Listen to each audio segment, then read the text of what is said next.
Warahmatullahi wabarakatuh.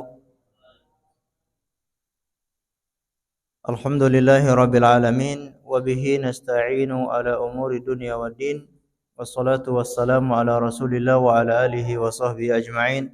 Allahumma 'allimna ma yanfa'una wanfa'na bima 'allamtana wa zidna ilman ya rabbana wa aslih lana sya'nana kullaha wa la takilna ila anfusina tarfata 'ain. Ma'asyiral muslimin wal muslimat, saudara-saudari sekalian yang semoga dimuliakan oleh Allah Subhanahu wa taala. Bagaimana kabarnya Bapak Ibu sekalian? Alhamdulillah, semoga selalu sehat wal afiat, diberi keistiqomahan dan dimudahkan urusannya oleh Allah Subhanahu wa taala. Amin ya rabbal alamin. Kita panjatkan puji syukur kehadirat Allah tabaraka wa taala karena pada kesempatan malam yang berbahagia ini Allah Subhanahu wa taala pertemukan kita semuanya di dalam rumahnya yang mulia untuk sama-sama menuntut ilmu. Kita berharap Allah berkenan memberikan untuk kita semuanya ilmu yang bermanfaat sehingga bisa kita amalkan sebagai bekal untuk menghadap kepada Allah Azza wa Jalla.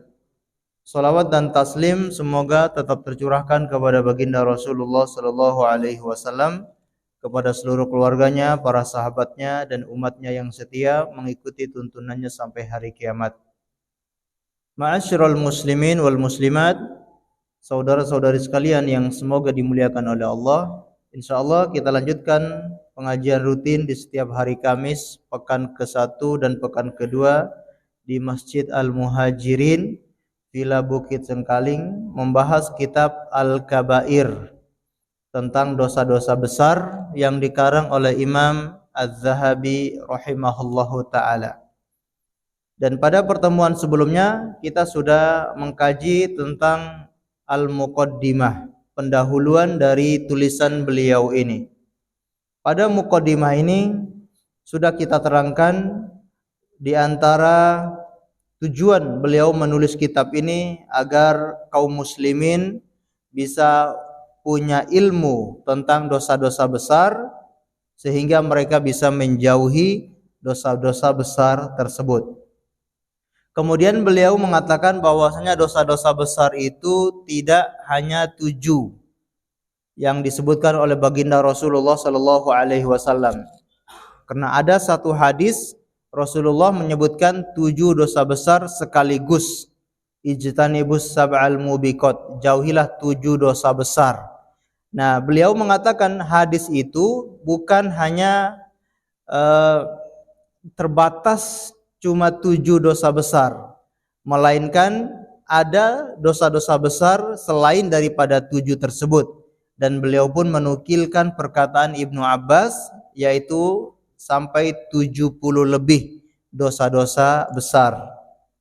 Setelah beliau menjelaskan hal tersebut, kemudian beliau menyebutkan ciri-ciri dosa besar. Ciri-ciri dosa besar seperti apa? Adanya ancaman di hari kiamat, akan disiksa, akan mendapatkan azab ini, akan disiksa begini. Ketika ada ancaman seperti itu, bertanda ini dosa besar. Atau adanya siksaan, hukuman di dunia. Barang siapa yang melakukan ini akan dihukum dengan begini dan begini. Maka ini ciri-ciri dosa besar. Seperti barang siapa yang mencuri akan dipotong tangannya. Barang siapa yang berzina, bagi yang sudah menikah akan dirajam. Yang belum menikah akan dicambuk. Bagi siapa yang membunuh orang lain dalam hukum Islam akan dibunuh juga. Nah, ini hukuman-hukuman yang ada di dunia ini bertanda kalau perbuatan itu termasuk dosa besar. Atau adanya perkataan tidak akan masuk surga. Barang siapa yang melakukan ini maka dia tidak akan masuk surga. Tidak akan masuk surga orang yang namimah. Tidak akan masuk surga orang yang mengadu domba. Maka berarti perbuatan mengadu domba, perbuatan namimah ini termasuk dosa besar. Setelah beliau menyebutkan ciri-cirinya, maka beliau juga menerangkan bahwasanya ternyata dosa besar itu tidak satu level. Dosa besar pun bertingkat-tingkat. Maka beliau mengatakan sebagaimana dalil-dalil yang ada, Rasulullah juga bersabda, Kata Rasulullah, ala unabbiukum bi akbaril kabair? Maukah kalian aku tunjukkan dosa besar yang paling besar? Berarti ada dosa besar yang biasa, ada dosa besar yang paling besar. Nah, ini ada tingkatannya. Di antaranya beliau menyebutkan 3 dosa yang paling besar. Maka apa itu? Al-isyraku billah, yaitu syirik kepada Allah, wa uququl walidain, durhaka kepada orang tua. Kemudian beliau wa kana muttaqian fajalasa. Beliau tadinya itu sedang bersender, beliau langsung duduk tegak. Ala wa qaulaz zur, kemudian beliau mengatakan perkataan yang sia-sia atau perkataan yang dusta. Maka beliau sampai tegak, menunjukkan perkara ini penting. Tadinya beliau sandar, tiba-tiba beliau langsung tegak, langsung mengucapkan ala wa qaulaz zur, dan juga perkataan yang dusta. Famazala yukarriruha taqulna laitahu sakat. Dan beliau mengulang-ulangi perkataan ini sampai para sahabat mengatakan, kami dalam hati mengatakan andai saja atau sebaiknya beliau diam. Artinya beliau diam saja gitu. Beliau jangan ulang-ulangi lagi perkataan tersebut. Sampai para sahabat mengatakan itu dalam hati mereka, menunjukkan beliau mengucapkan itu berulang-ulang. Ala wa qaulaz zur, ala wa qaulaz zur, ya, yaitu perkataan yang dusta. Menunjukkan berarti perbuatan ini termasuk dosa yang paling besar.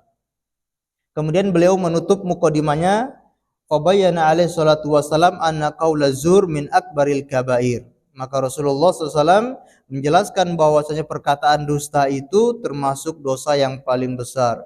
Walaysa lahu dzikrun fis sab'i al-mubiqat. Padahal perkataan dusta ini tidak dijelaskan di dalam 7 dosa besar yang beliau sebutkan dalam riwayat yang lain. Tadi kalau kita lihat hadis yang 7 dosa besar itu tidak ada penyebutan perkataan dusta, tapi ini termasuk dosa yang paling besar. Kemudian wa kadzalika al-uquq, begitupun yaitu durhaka kepada orang tua juga termasuk dosa besar. Jadi di sini beliau memang ingin menjelaskan dosa besar itu ternyata juga bertingkat-tingkat. Maka balasan bagi orang yang melakukan dosa besar juga tidak sama. Orang yang melakukan dosa syirik, maka balasannya lebih parah, balasannya lebih mengerikan daripada dosa-dosa yang lain. Dosa membunuh dengan dosa berbuat syirik sama-sama dosa besar, tapi berbuat syirik itu balasannya lebih mengerikan, yaitu apa? Dia akan kekal selama-lamanya di dalam neraka. Sedangkan orang yang membunuh masih ada kesempatan dia untuk bisa masuk surga. Baik.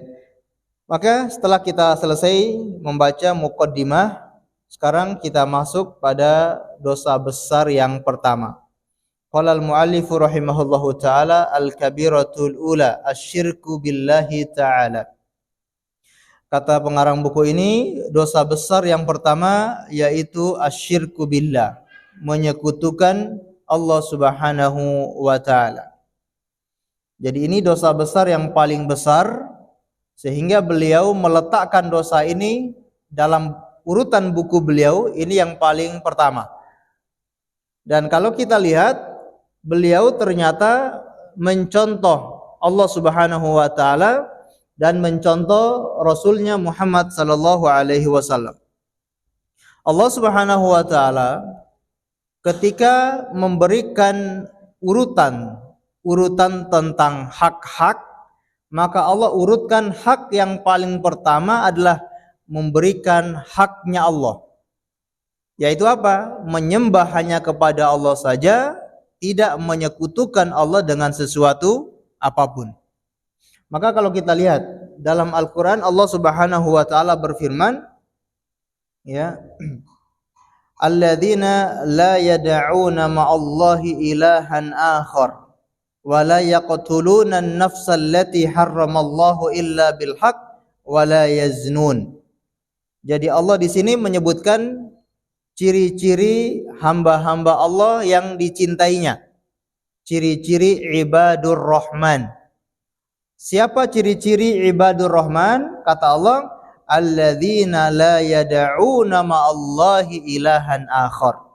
Yaitu mereka yang tidak menyeru berdoa kepada selain Allah, ya, berdoa kepada Tuhan-Tuhan selain Allah. Ini Allah dahulukan sifat ibadur rahman itu mereka tidak menyekutukan Allah. Mereka kalau berdoa hanya kepada Allah Subhanahu wa taala.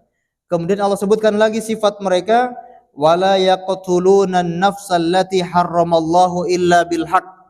Mereka juga tidak membunuh jiwa tanpa hak. Membunuh dosa atau tidak? Dosa. Allah letakkan membunuh itu di urutan kedua. Urutan yang pertama, mereka tidak berbuat syirik. Mereka tidak menyekutukan Allah. Kemudian wala yaznun. Mereka juga tidak berzina. Nah, ini menunjukkan Allah ingin mengurut.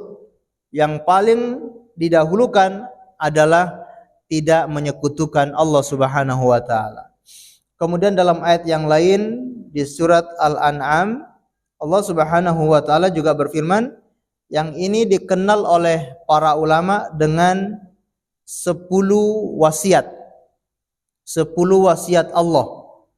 Ada di dalam surat Al-An'am ayat 151 sampai 153. Jadi isinya 3 ayat ini berturut-turut isinya adalah wasiat Allah Subhanahu wa taala. Nah, wasiat Allah ini Allah awali dengan tidak menyekutukan Allah Subhanahu wa taala. Kalau kita bacakan, Allah Subhanahu wa taala berfirman, Qul ta'alau atlu ma harrama rabbukum alaikum. Katakanlah wahai Muhammad kepada orang-orang kafir itu, kemarilah akan aku bacakan tentang apa-apa yang diharamkan oleh Tuhan kalian kepada kalian.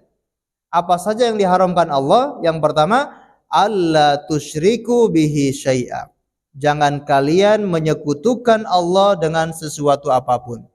Ini wasiat yang paling pertama, yaitu tidak boleh menyekutukan Allah Subhanahu wa taala. Wasiat yang kedua, wabil walidaini ihsana, berbuat baik kepada orang tua. Wala taqtulu auladakum min imlak. Wasiat yang ketiga, jangan membunuh anak-anak kalian karena takut miskin, takut tidak bisa makan. Nahnu narzuquhum wa iyyahum. Nahnu narzuqukum wa iyyahum. Kami yang memberikan rizki kepada anak-anak kalian dan kami juga yang berikan rizki kepada kalian. Ini wasiat yang ketiga. Kemudian wala taqrabul fawahisha ma dhahara minha wa ma batan. Wasiat yang keempat, jangan kalian dekati perbuatan-perbuatan yang keji seperti perzinahan ataupun yang sejenis dengan perzinahan, homoseksual, liwat, lesbian dan seterusnya. Ini perbuatan fahish yang sangat buruk. Jangan kalian dekat-dekati perbuatan fahish. Kemudian ini wasiat yang keempat, wala taqtulun nafsal lati harramallahu illa bil haqq. Jangan kalian membunuh jiwa tanpa hak. Dzalikum wasaqum bihi la'allakum ta'qilun. Itulah wasiat yang Allah berikan kepada kalian, semoga kalian bisa berfikir. Ini ayat yang ke-151. Ayat yang ke-152 kata Allah Subhanahu wa taala, wala taqrabu malal yatimi illa billati hiya ahsanu. Tadi sudah wasiat ke berapa? 4 ya. Wasiat yang kelima, jangan kalian mendekati harta anak yatim kecuali dengan cara yang baik sampai mereka itu usia balik. Maksudnya tidak boleh makan harta anak yatim dengan cara yang tidak baik. Berarti kalau dengan cara yang baik dibolehkan di dalam agama Islam. Misalkan kita punya saudara meninggal, punya anak yatim, dan saudara ini meninggalkan harta yang cukup banyak. Anaknya masih kecil dan istrinya juga tidak pandai menjaga harta. Maka kita boleh menjaga harta itu, kita bisa usahakan, kita bisa sewakan, kita bisa kembangkan harta itu menjadi mendapatkan keuntungan, dan kita boleh mengambil keuntungan itu berdasarkan yang sesuai dengan kebutuhan kita. Tidak boleh kita mengambil lebih dari kebutuhan kita. Maka ini boleh. Yang tidak boleh itu kalau harta anak yatim dirampas, diambil semuanya, tidak diberikan kepada anak yatim. Nah, ini yang nanti ancamannya termasuk dosa besar. Bahkan diancam oleh Allah akan makan dari api neraka. Nanti pada hari kiamat, orang yang makan harta anak yatim itu akan memakan bara api neraka. Naudzubillah min dzalik. Ini wasiat yang kelima. Wasiat yang keenam, wa auful kaila wal mizana bil qist, yaitu jujurlah di dalam timbangan dan takaran. Wasiat ke-6. Wasiat yang ke-7, wa idza qultum fa'dilu walau kana dza qurba. Dan apabila dikatakan kepada kalian berbuat adillah meskipun itu kepada kerabat-kerabat kalian. Wasiat yang ke-7 ini diperintahkan untuk berbuat adil meskipun terhadap kerabat-kerabat kita. Meskipun kerabat kita salah, maka kita harus adil. Kita sebagai hakim, kita sebagai orang yang memiliki kebijakan, kita sebagai hakim menentukan perkara. Dan ternyata kerabat kita memang salah, maka ya kita putuskan yang menang adalah orang lain, kerabat kita adalah yang salah. Bukan malah kita bela kerabat kita padahal dia dalam posisi salah. Ini berarti tidak adil. Wa bi ahdillahi aufu, dan kemudian menepati janji. Berarti sudah wasiat ke berapa? 8 ya. Menepati janji. Dzalikum wasaqum bihi la'allakum tadhakkarun. Itulah wasiat yang disampaikan kepada kalian semoga kalian bisa ingat. Kemudian wasiat yang terakhir, wa anna hadza sirati mustaqiman fattabi'uhu wa la tattabi'us subula fatafarraqu bikum an sabili dzalikum wasaqum bihi la'allakum tattaqun. Dan inilah jalanku yang lurus, ikutilah jalanku yang lurus ini dan jangan kalian mengikuti jalan-jalan yang lainnya. Karena itu semua akan mencerai-beraikan kalian dari jalan yang benar tersebut. Jadi wasiat yang ke-10 ini kita diperintahkan untuk mengikuti jalannya Allah dan dilarang untuk mengikuti jalan-jalan selain jalannya Allah. Dzalikum wasaqum bihi la'allakum tattaqun. Itulah wasiat yang dibacakan kepada kalian semoga kalian menjadi orang-orang yang bertakwa. Baik, kesimpulannya dari wasiat yang ada 10 tadi dari surat Al-An'am ayat 151 sampai 153, Allah mengawali wasiat itu tadi dengan apa? Masih ingat? Jangan menyekutukan dengan Allah sesuatu apapun. Barulah Allah beri wasiat yang lainnya, tapi yang pertama kali Allah wasiatkan jangan berbuat syirik, jangan menyekutukan Allah Subhanahu wa taala. Kemudian beliau juga mencontoh Rasulullah sallallahu alaihi wasallam. Rasulullah ketika memperingati umatnya untuk menjauhi dosa besar, maka beliau awali itu dengan dosa besar yang paling besar, yaitu berbuat syirik. Jauhilah oleh kalian 7 dosa besar. Kemudian beliau mengatakan asyirku billah, summa sihru, summa qatlun nafsil lati harramallahu illa bilhaq. Dosa besar yang pertama yaitu berbuat syirik. Dosa besar yang kedua melakukan sihir. Nah, ini beliau awali dengan kalimat berbuat syirik. Maka beliau Imam Az-Zahabi ketika menulis buku ini, beliau mengawali dosa besar yang pertama adalah dosa syirik karena beliau ingin mencontoh Allah Subhanahu wa taala dan ingin mencontoh Rasulullah sallallahu alaihi wasallam. Lalu di sini beliau menerangkan apa itu yang dimaksud dengan syirik. Wa huwa an taj'ala lillahi niddan wa huwa khalaqak, yaitu engkau menjadikan bagi Allah itu tandingan-tandingan, sekutu-sekutu, padahal Allah itu yang telah menciptakanmu. Jadi ini memang sangat zalim ya. Ketika ada manusia yang berbuat syirik, maka itu manusia sangat zalim kepada Allah Subhanahu wa taala. Kenapa dikatakan sangat zalim? Karena Allah Subhanahu wa taala yang menciptakan kita. Allah Subhanahu wa taala yang memberi rizki kepadanya. Allah Subhanahu wa taala yang memfasilitasi kehidupannya. Allah yang berikan udara kepadanya. Allah yang memberikan air kepadanya. Allah yang memberikan pernafasan kepadanya. Allah yang melengkapi semua apa yang ada dalam dirinya. Allah ciptakan dia dalam bentuk yang sangat sempurna. Tapi kok ada manusia yang ingkar, menyekutukan Allah Subhanahu wa taala. Ini kan sangat tidak pada tempatnya. Tidak membalas apa yang berikan Allah Subhanahu wa taala. Jadi air susu dibalas dengan air tuba.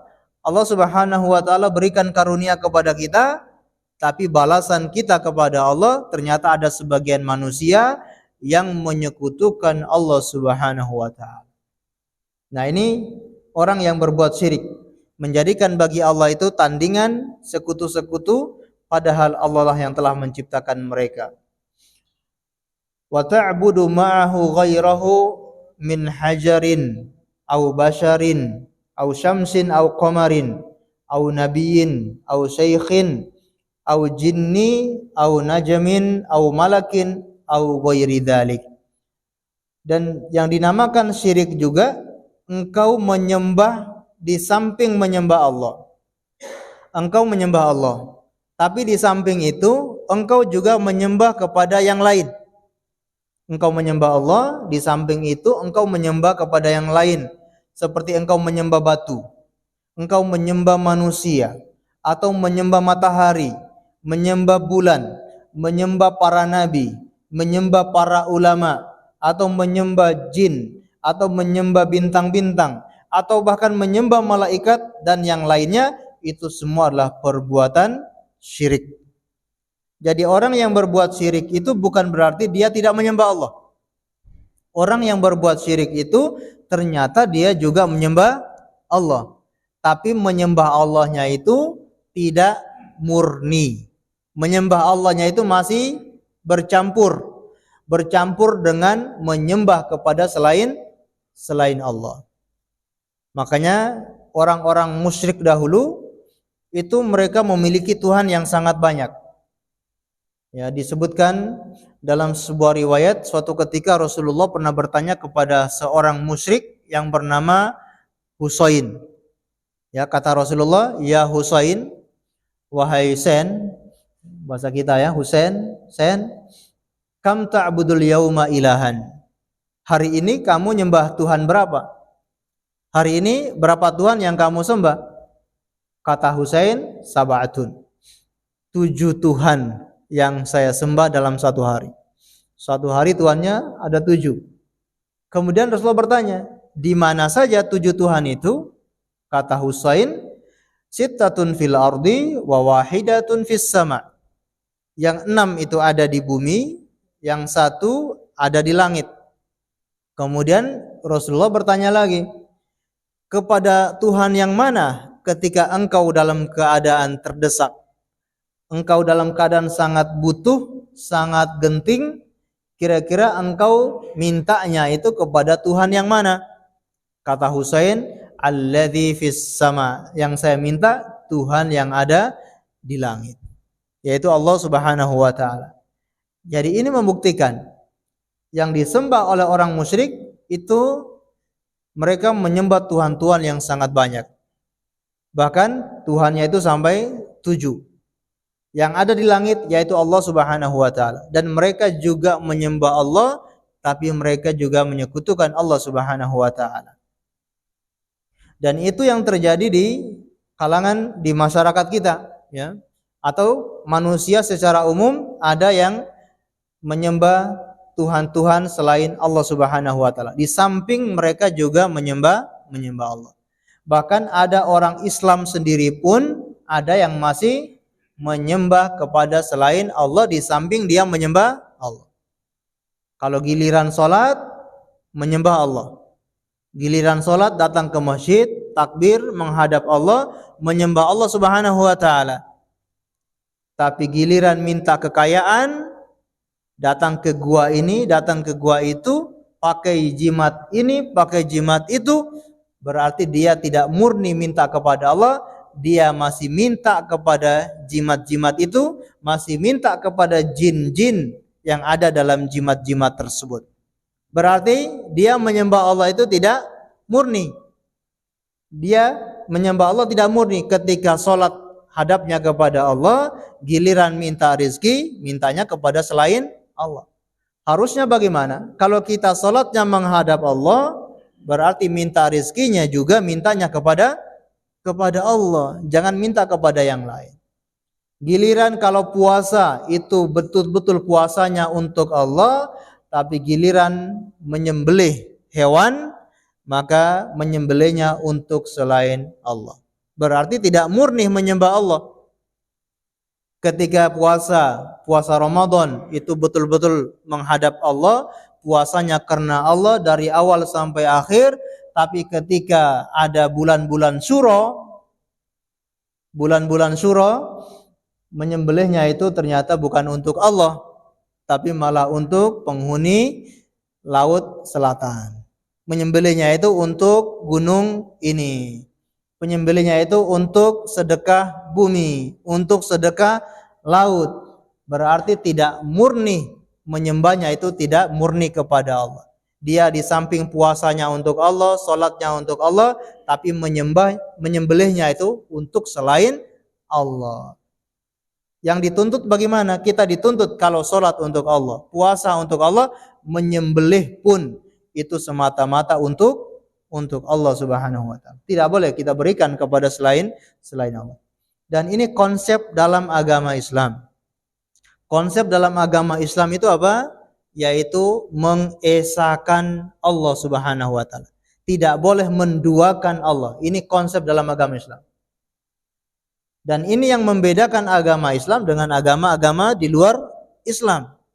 Agama-agama di luar Islam, mereka tidak punya konsep yaitu mengesahkan Allah. Tidak ada konsep itu. Rata-rata agama di luar Islam, Tuhannya berapa? Ada yang 2, ada yang 3. Ya Pak ya? Ada yang Tuhannya 2. Ada Tuhan gelap, ada Tuhan terang. Atau ada Tuhan keburukan, ada Tuhan kebaikan. Ada bola bundar, tengahnya ada garis. Tuhan yin, Tuhan yang. Nah, berarti Tuhannya ada 2. Atau ada yang Tuhannya ada 3. Ada Tuhan anak, ada Tuhan ayah, ada Tuhan bunda. Macam-macam. Ya. Nah, konsep dalam agama Islam yaitu mengesahkan Allah Subhanahu wa taala. Dan itu yang sangat jelas Allah terangkan dalam surat Al-Ikhlas yang mungkin sering kita baca itu, Qul huwallahu ahad. Ini konsep yang sangat jelas menjelaskan tentang apa itu Islam. Qul huwallahu ahad. Katakanlah, dialah Allah itu Esa. Allahus Samad. Allah yang menjadi tempat bergantung. Lam yalid wa lam yulad. Yang tidak beranak dan tidak pula diperanakan, walam yakul lahu kufuwan ahad, dan tidak ada satupun yang setara dengan Allah Subhanahu wa taala.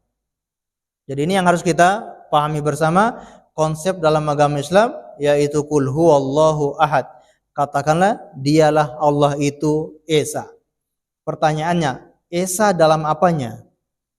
Allah itu tunggal. Allah itu Esa. Apanya yang Esa? Jawabannya segala sesuatunya itu Esa. Apanya yang Esa? Segala sesuatu itu Esa. Kalau kita lihat keesaan Allah Subhanahu wa taala, itu kurang lebih ada 4 hal yang bisa kita bagikan. Yaitu ada 4 hal yang menunjukkan keesaan Allah Subhanahu wa taala. Yang pertama apa? Allah itu Esa di dalam zatnya. Zat itu bahasa Arab, bukan bahasa Indonesia. Kalau bahasa Indonesia ada zat cair, ada zat beku, ada zat ini, zat itu. Kalau bahasa Arab, zat itu apa? Zat itu fisiknya. Fisik benda itu dinamakan dengan zat. Fisik benda itu dinamakan zat. Nah, Allah itu Esa apanya? Yang pertama Esa zatnya. Allah itu Esa, tidak ada yang lebih. Allah itu hanya satu, tunggal, tidak ada 2, tidak ada 3 atau lebih dari itu. Maka tidak ada Tuhan anak, tidak ada Tuhan bapak. Hanya tunggal Allah Subhanahu wa taala. Esa di dalam zatnya. Allah tidak punya anak, Allah juga tidak punya orang tua. Kalau Allah punya anak itu menunjukkan kelemahan Allah, Allah punya orang tua juga menunjukkan kelemahan Allah Subhanahu wa taala. Dari mana kita bisa tahu? Kalau Allah punya anak menunjukkan kelemahan Allah. Kalau Allah punya anak berarti Allah itu butuh pelanjut. Allah butuh penerus ketuhanannya. Berarti ada masa di mana Tuhannya selesai, harus dilanjutkan oleh siapa? Anaknya. Kalau Allah punya anak. Namanya anak itu pelanjut keturunan, pelanjut nasab. Nah, kalau Allah punya anak, berarti Allah butuh yang melanjutkan ketuhanan dan itu tidak layak bagi Allah Subhanahu. Kalau Allah punya bapak, kira-kira Allah yang keberapa? Kedua. Benar, kalau Allah punya bapak berarti Allah yang kedua. Berarti kakeknya siapa? Kakeknya lagi siapa? Kakeknya lagi siapa? Kalau kita katakan Allah itu punya bapak, berarti ke atasnya itu ada lanjutannya. Sedangkan Allah itu tidak ada. Allah itu maha awal. Allah yang pertama kali dan Allah yang maha akhir. Tidak ada yang berakhir setelah Allah Subhanahu wa taala. Allah yang paling pertama kali, tidak ada yang sebelum Allah Subhanahu wa taala. Maka ketika kita katakan Allah punya anak, Allah juga punya orang tua, itu sama saja dengan merendahkan Allah Subhanahu wa taala. Maka kita sebagai orang Islam jangan ikut-ikutan dengan perayaan agama lain yang mereka ternyata justru menghina Allah Subhanahu wa taala. Justru mereka merendahkan Allah Subhanahu wa taala. Ya, ada perayaan-perayaan agama lain yang mereka mengatasnamakan itu merayakan kelahiran anak Tuhan dan seterusnya, sedangkan Allah tidak pantas punya anak sama sekali. Kita harus berlepas diri dari itu semua, bahkan hanya untuk merayakan pun kita dilarang oleh Rasulullah Shallallahu alaihi wasallam. Baik, ini esa dari apanya tadi? Zatnya. Yang kedua, esa di dalam hak untuk disembah. Allah esa di dalam hak untuk diibadahi. Allah itu tidak mau kita di samping ibadah kepada Allah juga ibadah kepada selain Allah. Allah tidak mau.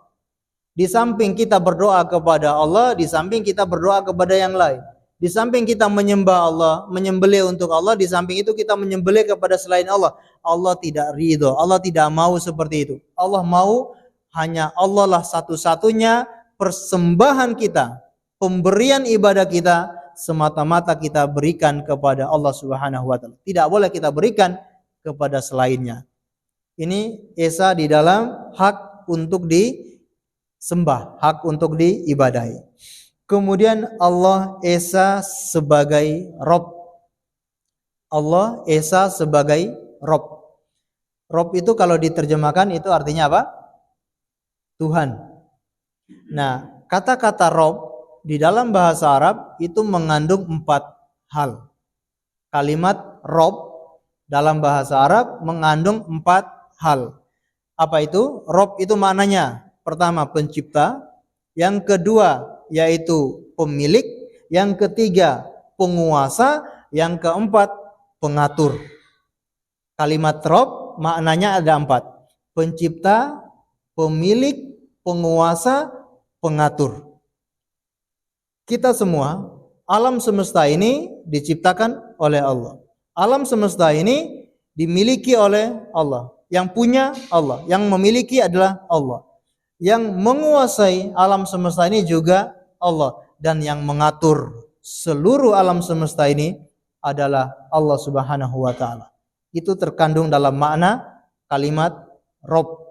Jadi Allah itu esa, Allah yang menciptakan. Tidak ada satupun yang menciptakan alam semesta ini kecuali Allah. Allah tidak butuh bantuan. Allah tidak butuh teman untuk menciptakan alam yang lengkap ini. Allah sendiri satu-satunya yang menciptakan alam semesta. Allah juga yang memiliki alam semesta ini. Allah juga yang menguasai alam semesta ini. Maka tidak ada diistilahkan penguasa gunung ini adalah ini, penguasa daerah ini adalah ini, penguasa laut ini, penguasa laut utara adalah ini, laut timur penguasanya ini, penguasa laut selatan ini. Tidak ada istilah seperti itu. Karena yang menguasai semua alam semesta ini siapa? Allah Subhanahu wa taala. Maka tidak ada yang menguasai laut ini, tidak ada yang menguasai gunung ini, tidak ada sama sekali. Karena yang menguasai itu semua adalah Allah Subhanahu wa taala. Kemudian Allah juga yang mengatur, Allah sendiri yang mengatur alam ini tanpa butuh bantuan dari siapapun. Nah, ini Allah Esa sebagai apa tadi? Sebagai Rob. Kemudian Allah Esa di dalam nama-nama dan sifat-sifatnya. Tidak ada ya yang seperti Allah. Allah memiliki sifat-sifat. Allah memiliki nama-nama yang mulia, sifat-sifat yang agung. Kita beri contoh, sifat Allah itu adalah diantaranya Al-Hayyu. Al-Hayyu itu artinya maha hidup. Maha hidup. Beda ya, maha hidup dengan maha menghidupkan. Maha menghidupkan berarti Allah menghidupkan orang yang mati. Allah menghidupkan dari yang mati, Allah hidupkan menjadi hidup. Ini maha hidup. Tapi kalau maha hidup artinya Allah itu hidup. Dan Allah hidup itu tidak ada akhirnya, tidak ada habisnya. Kalau kita manusia hidup, kita hidup atau tidak? Kita juga hidup. Tapi hidupnya manusia itu terbatas. Terbatas oleh apa? Terbatas oleh permulaannya dan akhirnya juga terbatas. Kita hidup, kita ada di dunia ini sejak kapan? Sejak dilahirkan oleh ibu kita ke dunia sesuai dengan tanggal lahir. Kalau kita lahirnya tahun 1990, berarti kita baru hidup tahun itu. Berarti tahun-tahun sebelumnya kita belum hidup. Kemudian akhirnya kapan? Ya tergantung ajalnya nanti, apakah 10 tahun ataukah 30 tahun, 60 tahun atau 70 tahun. Maka itu berakhir masa hidupnya dia. Nah, Allah Subhanahu wa taala adalah satu-satunya yang maha hidup. Tidak ada awalannya, tidak ada akhirannya. Allah hidup terus-menerus dan selama-lamanya. Tidak akan pernah mati. Nah, ini Allah Esa, tidak ada yang sebanding dengan Allah Subhanahu wa taala karena semua makhluk itu akan binasa. Semua makhluk itu akan mati kecuali Allah Subhanahu wa taala.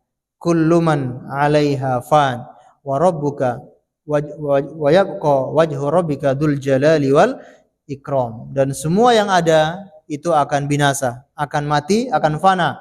Yang tersisa hanyalah Tuhanmu yang memiliki kemuliaan dan juga yang pemurah. Baik, ini Allah Esa ya. Jadi konsep dalam agama Islam itu adalah Allah itu tidak boleh disekutukan dan Allah itu hanyalah Esa dan tidak mendua. Allah itu tidak dua atau bahkan lebih dari itu.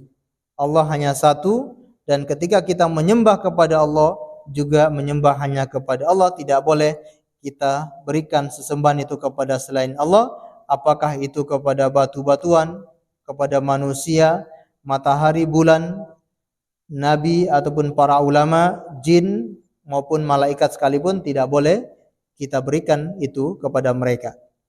Kemudian Allah Subhanahu wa taala berfirman, qala ta'ala innallaha la yaghfiru ay yushraka bihi wa yaghfiru ma duna dzalika liman yasha.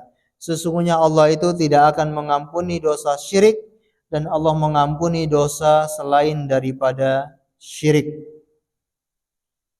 Membaca ayat ini membuat kita itu terasa takut. Kenapa kita takut? Kita takut terhadap kesyirikan. Kita khawatir jatuh di dalam perbuatan syirik. Ini kita sangat takut. Dari ayat ini menjelaskan kepada kita tentang bagaimana kondisi orang yang berbuat syirik. Apa kata Allah? Tidak diampuni oleh Allah Subhanahu wa taala. Pertanyaannya, kalau Allah tidak mau mengampuni kita, kira-kira siapa yang mau mengampuni kita? Kalau Allah sudah tidak sudi Allah sudah tidak sudi, Allah sudah tidak mau ampuni kita. Kira-kira siapa yang bisa mengampuni dosa-dosa kita? Apakah ada Tuhan lain? Apakah kita harus mencari Tuhan lain selain Allah untuk memohon ampun? Jawabannya tidak ada. Hanya Allah satu-satunya Tuhan kita. Hanya Allah tempat kita memohon ampunan. Tapi kalau Allah saja tidak mau ampuni kita, maka pasti balasan orang ini tidak lain adalah masuk neraka. Karena sudah tidak diampuni oleh Allah Subhanahu wa taala. Dan orang yang tidak diampuni oleh Allah siapa? Mereka yang melakukan syirik. Nah, ini kita takut. Kita harus hati-hati, harus waspada, jangan sampai kita terjerumus di dalam perbuatan syirik. Karena itu akan mendapatkan kemurkaan Allah sampai Allah tidak mau mengampuni kita semuanya. Tapi Allah mengampuni dosa selain daripada syirik. Itu bagi siapa yang dikehendaki. Kalau kita lihat Nabi Ibrahim alaihissalam itu sangat takut terhadap perbuatan syirik. Beliau itu orang yang paling bertauhid. Orang yang paling mengenal Allah Subhanahu wa taala. Dengan demikian beliau masih sangat takut dengan kesyirikan. Beliau berdoa, Rabbi wajnubni wa baniya an na'budal asnam. Ya Allah, jauhkanlah aku dan anak keturunanku dari menyembah berhala. Jauhkan aku dan anak keturunanku dari perbuatan syirik, yaitu menyembah kepada berhala. Nabi Ibrahim saja masih berdoa seperti itu kepada Allah, minta dijauhkan dari menyembah berhala, minta dijauhkan dari perbuatan syirik. Maka kita lebih takut, kita lebih sering meminta kepada Allah, memohon kepada Allah dijauhkan dari perbuatan syirik tersebut. Karena sangat berbahaya. Tidak akan mendapatkan ampunannya Allah Subhanahu wa taala.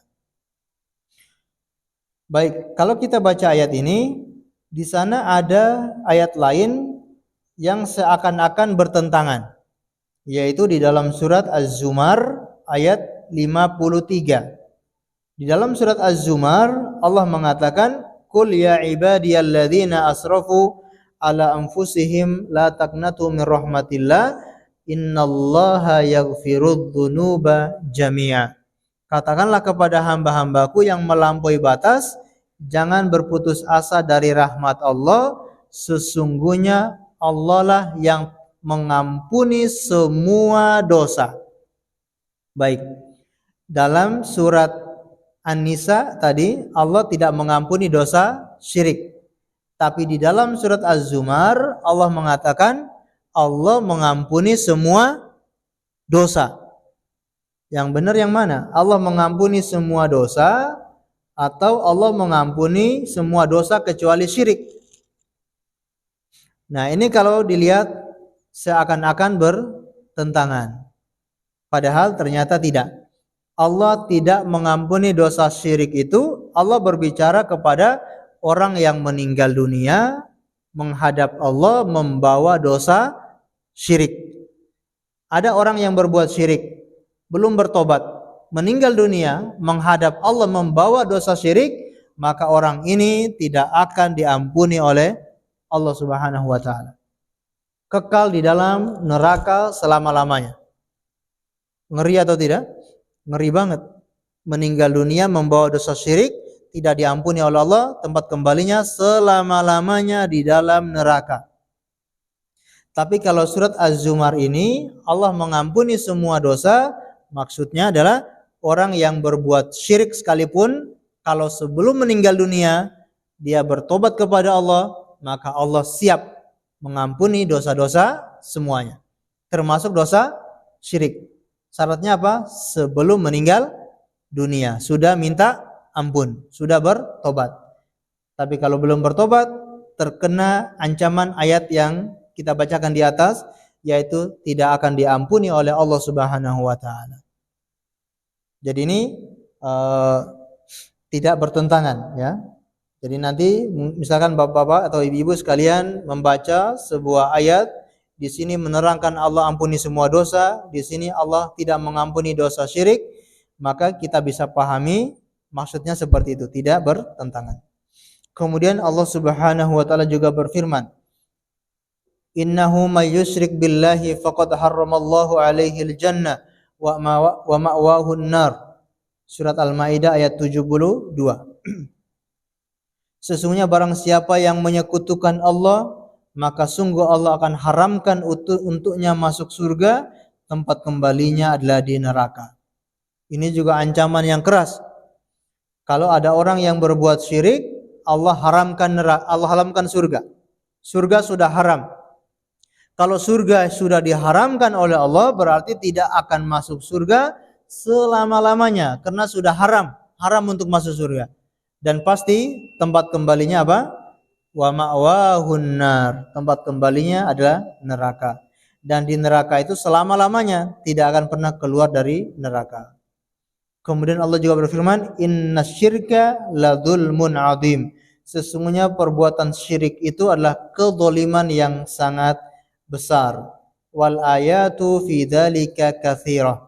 Dan ayat-ayat yang berbicara semacam itu sangatlah banyak. Baik, mungkin karena waktunya sudah habis, kita dengarkan azan terlebih dahulu. Kemudian sambil menunggu iqamat, kita buka tanya jawab. Kalau ada yang ditanyakan, silakan ditanyakan setelah azan dikumandangkan. Allahu a'lam bishawab.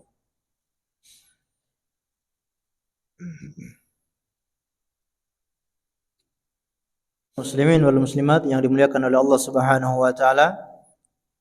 Mungkin ini yang bisa kita pelajari pada kesempatan malam ini, yaitu kita baru mempelajari dosa besar yang pertama. Masih ingat dosa apa? Syirik, ya. Maka kita harus hati-hati, selalu waspada dari perbuatan syirik, ya. Karena bahayanya sangat besar. Ancamannya sangat besar bagi orang-orang yang berbuat kesyirikan. Maka kita menjauhkan diri sejauh mungkin dari perbuatan-perbuatan syirik. Apakah berupa jimat-jimat, ataukah mendatangi para dukun, paranormal, atau menyembelih untuk selain Allah, atau memberikan sesembahan kepada selain Allah, misalkan makanan disembahkan kepada punden, pohon beringin. Kita harus waspada dan hati-hati supaya tidak terlibat dalam hal-hal semacam itu, karena ancamannya orang yang berbuat syirik itu adalah tidak akan diampuni oleh Allah dan dia diharamkan dari surga, tempat kembalinya pasti neraka, dan dia kekal di dalam neraka selama-lamanya. Terutama pada bulan-bulan ini, ya, biasanya sebagian agama lain merayakan agama mereka, perayaan hari raya mereka, dan pada hari raya tersebut itu adalah betul-betul merayakan yang mereka anggap dengan kelahiran anak Tuhan. Maka ini sangat bertentangan dengan konsep ajaran Islam. Maka kita harus sejauh mungkin menghindari perayaan-perayaan seperti itu, tidak ikut-ikutan untuk merayakan perayaan tersebut. Kita harus berlepas diri, tidak boleh ikut-ikutan, ya, sekecil apapun tidak boleh kita ikut andil. Karena pada hari-hari seperti itu justru Allah sangat murka. Allah sangat marah. Allah sebutkan dalam Al-Quran, Allah ceritakan bagaimana langit-langit itu sampai ikut marah ketika ada orang yang mengatakan Allah itu punya anak. Wa qalu takhadal rahmanu walada. Mereka mengatakan Allah itu punya anak, ya. Takadus samawatu yatafatturna min. Hampir-hampir langit itu pecah. Wa tanshaqqal ard. Hampir bumi-bumi itu pecah. Wa takhirul jibalu hadda. Gunung-gunung hampir hancur berkeping-keping gara-gara mereka mengucapkan Allah itu punya anak. Jadi Allah sangat murka ketika dikatakan seperti itu. Maka kita sebagai orang Islam jangan ikut-ikutan untuk merayakan perayaan semacam itu. Baik, kita bacakan pertanyaan di sini. Ustadz, bila seseorang jatuh dalam kesyirikan tapi dia jahil, tidak tahu bahwa perbuatan itu syirik, akhirnya dia tidak taubat dari dosa tersebut, apakah tetap kekal di neraka? Nah, kalau orang tidak tobat dari dosa syirik meskipun kena tidak tahu, maka tetap ya dia tidak akan mendapatkan ampunan dari Allah Subhanahu wa taala. Kecuali orang yang sama sekali tidak mendengar tentang Islam. Ada orang yang hidup di zaman tidak pernah mendengar ada nabi. Namanya zaman fatrah. Antara zaman Nabi Isa dan Nabi Muhammad, dia hidup di zaman tengah-tengah, tidak pernah mendengar ajarannya Nabi Isa, tidak pernah mendengar ajarannya Nabi Muhammad, maka orang-orang seperti ini nanti akan diuji oleh Allah pada hari kiamat. Tapi kalau orang yang hidup setelah diutusnya Rasulullah Sallallahu Alaihi Wasallam, maka meskipun mereka itu tidak masuk Islam sekalipun, mereka dinamakan ummatud dakwah. Kalau kita orang Islam dinamakan ummatul istijabah, umat yang mengikuti ajaran Nabi, ajaran Rasulullah. Tapi kalau orang yang tidak mengikuti ajaran Rasulullah dinamakan ummatul istijabah, ummatul dakwah. Nah, mereka semua itu terkena dakwanya Rasulullah, dan dakwah Rasulullah itu sudah sampai kepada mereka. Maka tidak boleh ada orang yang jahil tentang masalah semacam ini.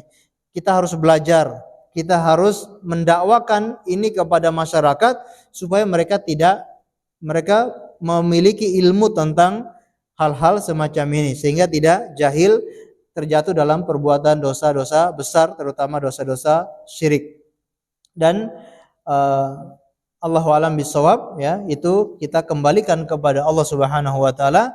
Allah sendiri yang menilai apakah Allah menilai orang ini betul-betul jahil atau memang orang ini memang nggak mau tahu. Ada orang yang nggak tahu, orang Islam yang nggak tahu, ada orang Islam yang memang nggak mau tahu. Dari kecil itu nggak peduli sama sekali dengan agama Islam, nggak peduli untuk belajar Islam, nggak peduli belajar ngaji, nggak peduli dengar kajian, nggak peduli. Ada orang Islam yang semacam itu. Jadi memang nggak mau tahu.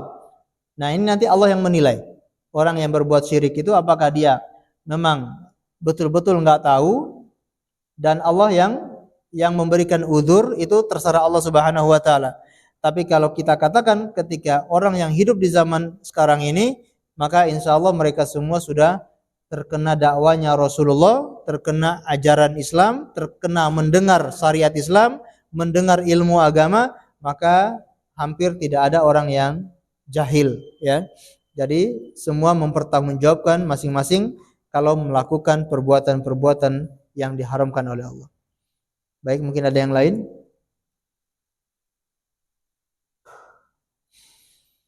Silakan.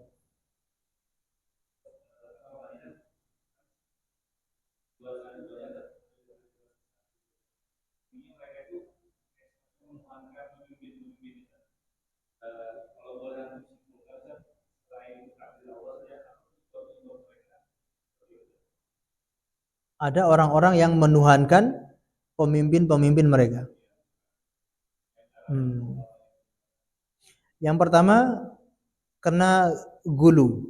Ada penyakit namanya penyakit gulu. Rasulullah itu sudah wanti-wanti dari dulu, ya, untuk menjauhi penyakit gulu. Apa itu penyakit gulu? Berlebihan mengagungkan orang, terlalu fanatik dengan orang, terlalu ngefan dengan orang. Itu kata Rasulullah itu hati-hati.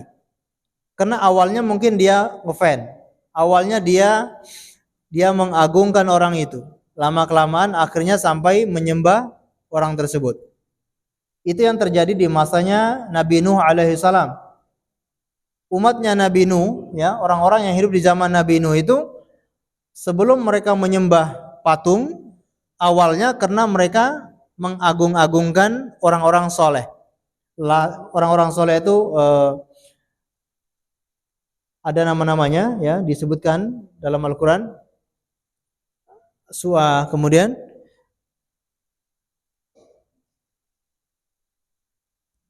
An-Nasr, ya, Nasr. Nah, ini mereka semua itu orang-orang soleh, orang-orang soleh yang hidup di zamannya Nabi Nuh. Nah, umat ketika itu mereka sangat mengagungkan orang-orang soleh ini, sampai ketika mereka meninggal dunia, orang-orang soleh ini dibuatkan fotonya, dibuatkan monumennya, dibuatkan patungnya. Lama-kelamaan mereka akhirnya menyembah patung-patung tersebut. Nah, ini awalnya karena apa? Terlalu mengagungkan, gulu. Dan memang manusia itu difitrahkan. Allah memfitrahkan manusia itu untuk mencari sesembahan. Itu fitrah manusia. Jadi manusia difitrahkan oleh Allah untuk mencari Tuhan untuk dia sembah. Jadi manusia misalkan dilepas di suatu tempat, pasti dia akan mencari Tuhan mana yang harus dia sembah. Itu fitrah. Makanya kalau orang-orang ateis dari zaman ke zaman tidak laku. Ateis itu nggak laku, dari zaman ke zaman nggak pernah laku. Nggak ada pengikutnya. Sedikit sekali yang mengikuti orang-orang ateis itu. Yang tidak percaya Tuhan, itu sedikit. Tapi kalau ada orang yang mengaku sebagai Tuhan, pasti banyak pengikutnya.